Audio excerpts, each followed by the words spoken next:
5, 4, 3, 2, 1, start. The vexing issue that arises for our consideration during the course of present proceedings is whether the civil courts which have been in cessation of lease between landlords and tenants would now be divested of their jurisdiction to adjudicate such cases in view of the subsequent notification extending the Rajasthan Rent Control Act 2001 to the areas in which the suit property is situated. Stop. On the strength of the recent decision of the Supreme Court reported as 2017 for SCC 202 Rajendra Bansal and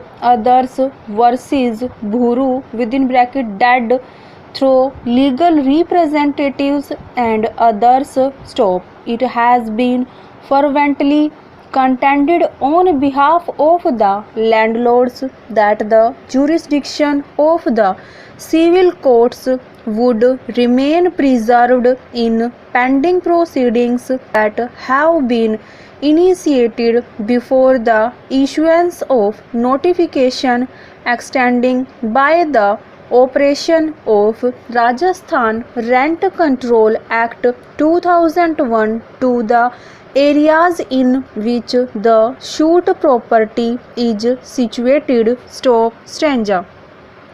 At the outset, it would thus be appropriate opposite to delve into the mandate of the recent enunciation of law by the Supreme 5 of 16 CREF 1/2015 Court in Rajendra Bansal's case (supra). Stop. At this juncture, it would be necessary to revisit of the observation of the Supreme Court in Lakshmi Narayan Guin's case (supra) in some details. Stop. As noted by us earlier, the Supreme Court accorded the benefit of West Bengal Premises Tenancy Act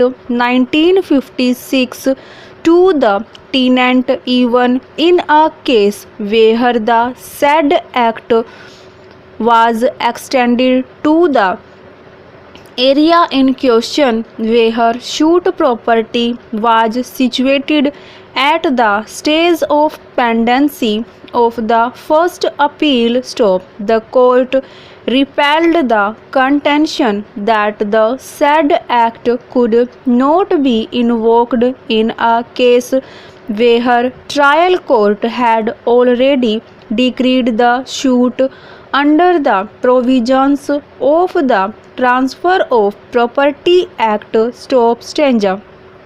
While arriving at the said conclusion, the Supreme Court pertinently observed that the appeal was in essence a continuation of the suit, and under such circumstance the charge in the law during pendency of an appeal has to be taken into account. Stop.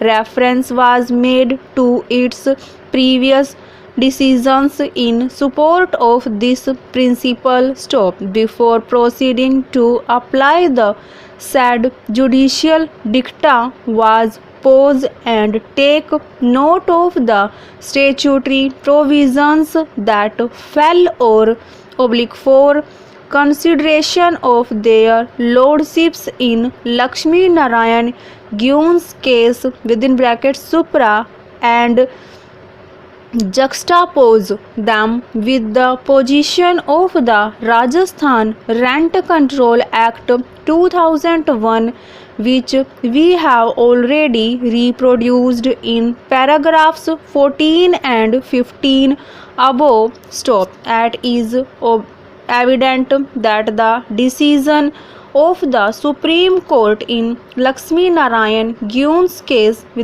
(Supra) applies a fortiori with greater force in the context of the Rajasthan Rent Control Act 2001, as the definition of tenant under the said act includes ex-tenants in possession of the demised premises despite the termination of a tenancy, as long as they have not suffered as an order or decree of eviction passed under the provisions of the act. Stop over.